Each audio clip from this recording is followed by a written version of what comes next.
Hervé Moukouri, bonjour. Bonjour Steve. Comment allez-vous? Assez bien, merci. Le week-end a été? Oui, Je vous ai vu sourire quand on parlait justement de l'équipe nationale de football, les Lions et notamment. Oh, c'est de bons souvenirs. On était jeunes et puis c'est des très bons souvenirs. Malheureusement, là, quand on voit comment ces personnes qui ont défendu les couleurs de la nation partent de manière assez indifférente, je veux dire, ça fait assez mal quand même. Puisque les derniers jours de Tatou, selon les témoignages, c'est qu'il ne voulait plus voir personne, il avait l'impression qu'il était abandonné à lui-même, et c'est triste de le savoir ainsi. Vraiment, c'est très triste. Vraiment triste. Ils sont d'ailleurs très nombreux, les gloires, je le dis encore, je le répète, même dans les années 72, on a eu des personnes d'ailleurs à la télévision, on a eu de ces joueurs de football qui sont malades et que l'État, parfois même, a oublié. Il faut le dire comme ça, a oublié entièrement et totalement, qui sont rentrés dans les oubliettes alors qu'ils ont besoin d'aide. Tous ceux-là qui nous écoutent, toutes ces personnes, nous en avons besoin. Nous avons besoin d'eux, nous avons besoin de nous souvenir de tout le bien qu'ils ont fait justement à la nation camerounaise que nous aimons tant. Et vous, Hervé Moukouri, dans la chronique de ce lundi, vous revenez sur la tension qui règne aujourd'hui à l'Agence de régulation des télécommunications qui a amené la mine Postel à annuler tous les recrutements même en cours de ce côté-là. Il faut dire qu'à l'agence des télécommunications souffle un très mauvais vent depuis quelques mois. Même le changement était venu à la faveur d'un décret présidentiel à la tête du conseil d'administration le 30 avril dernier avec la nomination du professeur Justine Difo. Tuicam n'a pas réussi à atténuer la fureur du vent. Tout au contraire, on a même noté une intensité de sa vitesse avec ses actes de corruption étalés au grand jour et ses recrutements non conformes.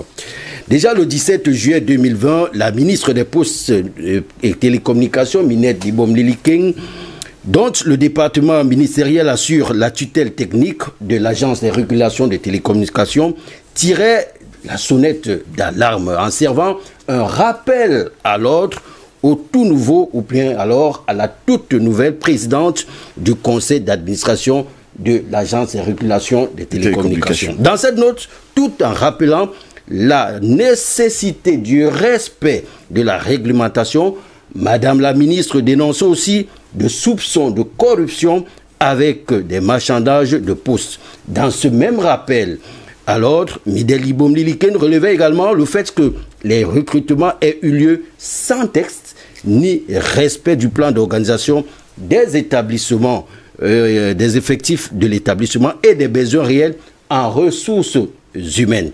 Les explications fournies par la PCA de l'ART, qui faisait état du respect plutôt des règles, n'a pas du tout convaincu la tutelle technique. Alors, le 31 juillet dernier, la mine Postel, s'appuyant sur la 46e session ordinaire du conseil d'administration tenue le 30 juin 2020, précise dans une correspondance adressée cette fois-ci au directeur général, je cite, « Qu'en ce qui concerne les résolutions portant recrutement des personnels, vous voudrez bien procéder à l'annulation, c'est bien écrit, des processus en cours et les reprendre dans le strict respect du plan de recrutement annuel de l'ART, tenant compte du cadre organique de l'organigramme. » Une annulation, fin de citation, je précise, une annulation donc des recrutements qui n'est rien d'autre qu'une gifle légendaire administrée au PCA, le professeur Justine Difo Tuicam. Cette annulation des recrutements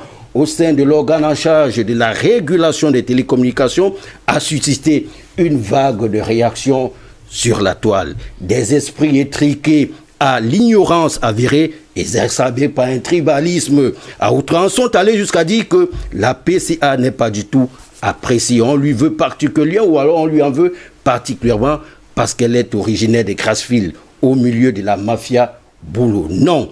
Certains s'interrogent sur l'activisme même spontané de Madame la mine Postel par rapport à cette affaire. Surtout s'interrogent, Madame Libom Lili-King doit-elle invalider les résolutions d'un conseil d'administration par une simple correspondance adressée au directeur général de l'AET qui n'est pas membre du dit conseil d'administration. D'abord, en ce qui concerne l'activisme, précisons que le ministère des Postes et Télécommunications assure la tutelle technique de l'Agence de régulation des télécommunications. Il est donc notamment chargé de veiller, il faut bien qu'on se comprenne, de veiller sur et surtout au maintien d'un climat de confiance entre les dirigeants des organes sociaux.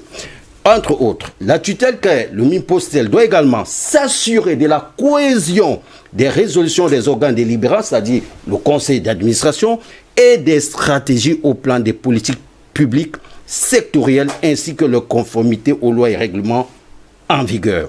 C'est donc fort de cela que la MIPOSTEL avait annulé les nominations de l'ancien directeur général, et là nous étions au mois d'avril 2020, du président du conseil d'administration Hassanam Hamad, qui avait lui aussi maille à partie avec l'actuel directeur général de l'ART. Au mois d'avril dernier, donc, la MIPOSTEL avait déjà stoppé, là également, les nominations de ce PCA du fait du climat délétère dans cette structure qu'est l'agence de régulation des télécommunications. Alors, l'arrivée de la nouvelle PCA a été loin d'avoir ramené la sérénité. Le DG qui lui doit proposer au conseil d'administration les recrutements et les nominations a voulu donc effectuer un passage en force en procédant à des recrutements. Il a été stoppé net par la ministre. De l'autre côté, c'est plutôt le conseil d'administration, alors la présidente du conseil d'administration qui, lui, elle aussi, veut imposer ses nominations.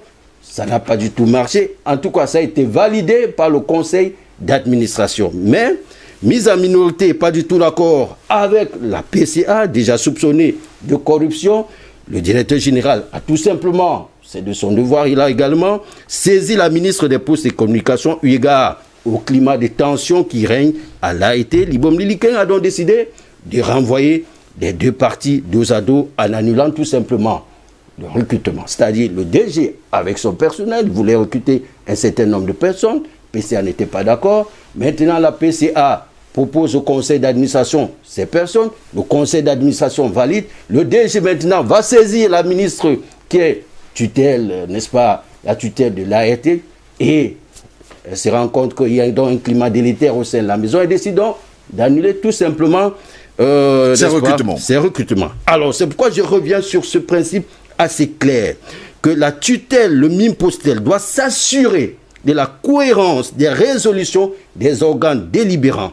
C'est-à-dire qu'il faut que le DG, le PCA, ou alors la PCA, et même le conseil d'administration, que tout cela se fasse en harmonie. Sinon, on annule purement et simplement. Puisque elle a été, on ne se le cache pas, le DG, le PCA, c'est vraiment pas bonnet blanc en bonnet. C'est plutôt le contraire. Pourquoi? On le sait très bien, elle a été beaucoup d'argent circule.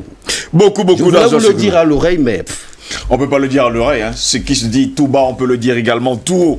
En tout cas, de ce côté-là, on a l'impression que le réseau est brouillé. Tout est brouillé, complètement brouillé. Alors là, bon, j'ai une pensée pour une collègue qui est, n'est-ce pas, qui était déjà aussi là-bas, mais les choses se compliquent vraiment pour elle. Une collègue ou une consoeur? Bon, enfin, c'était une collègue, on va toujours dire collègue. Parce que, le réseau est brouillé. Hein. Le réseau est très brouillé parce que là, il y a beaucoup de choses qui se passent à l'ART. Bon, ben, ce sont les réalités. En 2015, c'était un bilan de près de 47 milliards. Vous devez savoir justement que le milliard, ça fait peur. Hein. Ça fait peur. Vous savez que la télécom, ça donne... les télécommunications donnent beaucoup d'argent en ce moment. Vous savez ce qui se passe... Et pendant ce temps, moi je vais revenir également sur madame le professeur Justine Difo-Twinkem. C'est elle qui est more woman et surtout in politics. Eh bien, là-bas aussi, on l'a scellé. Il y a des périodes sombres comme ça qu'on traverse. On a l'impression qu'il y a une épée de Damoclès qui plane il y sur a sa quelque tête. chose qui ne va vraiment pas parce que tout remonte en surface. Vous savez bien, quand les mauvais esprits traversent votre tête, forcément... La dernière fois, un de nos confrères a appelé madame la professeure Justine Difo-Twinkem. Elle a déclaré haut et fort qu'elle remet tout à Dieu. C'était sa réponse. Elle n'a plus le choix parce que face à ce mur de belle qui se dresse devant elle, elle ne peut que penser à Dieu en ce moment. Enfin, si elle a souvent fait, c'est le cas. Bon, c'est le bon moment en tout cas. D'élever les mains vers les cieux. Surtout prier, madame, parce que les temps deviennent très très difficiles. Puisque tout semble être contre elle. Le DG déjà, ensuite, voilà l'administration qui commence à fermer ses structures, son ONG. Du côté de la CNPS, on dit que ça fait déjà des mois qu'elle n'a pas versé. Hein. Et moi, je crois que... Oui, voilà. Et moi, je pense que ça devient de plus en plus difficile, d'autant plus qu'elle est enseignante. d'université, n'est-ce pas, professeur d'université. Ça fait très très mal. Moi, je crois que le mieux serait tout simplement de démissionner. Bon, merci de me là. Non, je pense pas. Je pense qu'il faut toujours passer comme ça en eau trouble. Pour son honneur, passer en eau trouble. Quitte à ce qu'elle rebondisse ailleurs, oui, mais qu'elle puisse tout de même jeter l'éponge. Moi, je crois que il y va de sa crédibilité pour. Non, je pense pas pour moi. Pour ma part, pour former la jeunesse. C'est un exemple. Quand on est en eau trouble, on montre justement qu'on est innocent. Et en ce moment-là, on se laisse entraîner justement par une nouvelle vague et montrer à la terre entière que justement on a les mains propres. Même si quelque part quelqu'un me disait, ben les mains sales. Jean-Paul Sartre en sait quelque chose. En sait quelque chose. Merci beaucoup, Hervé Moukori, d'avoir été là ce matin pour cette chronique.